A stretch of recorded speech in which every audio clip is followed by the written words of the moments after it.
Mga kadribol, grabe, may matindi na namang usapan sa Lakers ngayon. Eto na nga, pag-usapan natin ang warning na binitawan mismo ni Paul Pierce para kay Austin Reeves at kung bakit sobrang big deal nito para sa darating na playoffs.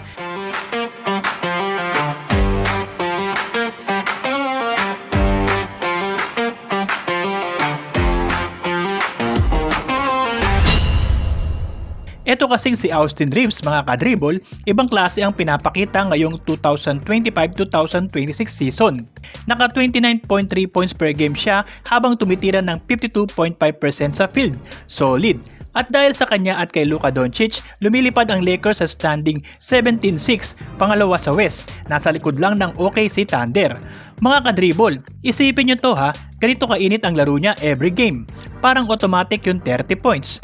Hindi na surprise kung bakit siya tinatawag na one of the hottest stars ngayong season.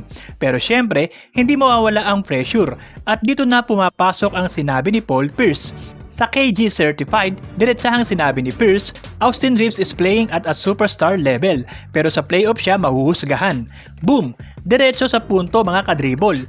At hindi lang yan, inalala pa ni Pierce yung nangyari sa postseason noong 2025. First round exit kontra Minnesota Timberwolves, 4-1. Tapos si Reeves, 16 points per game lang at hindi naging impactful. Para bang biglang nag-iba ang laro pagdating ng playoffs. Sakit nun para sa Lakers fans mga kadribol. Pero ngayon, ibang tao na si Reeves. Mas aggressive, mas composed at parang alam na niya kung saan kukunin ang rhythm niya sa opensa. Lalo pa ngayong si LeBron hindi na talaga main guy. Si Doncic ang humahawak ng steering wheel at si Reeves ang nagiging perfect na pangalawa o pangatlong option. Kung tutuusin mga kadribol, parang ito na talaga ang season na magpapatunay kung superstar nga ba si Reeves. Kasi sabi nga ni Pierce, kung hindi siya i-resign ng Lakers, may ibang team na definitely willing magbayad sa kanya. Ganun siya kahalaga ngayon. Pero ang pinaka-point ni Pierce, playoffs will decide everything. Kaya kung masustain niya tong level na to hanggang postseason, naku mga kadribol, baka iba na ang usapan.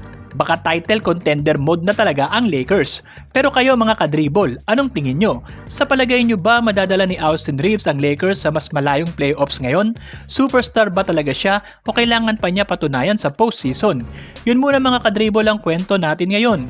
Kung gusto nyo pa ng solid Lakers updates, huwag kalimutang i-like ang video na to at mag-subscribe.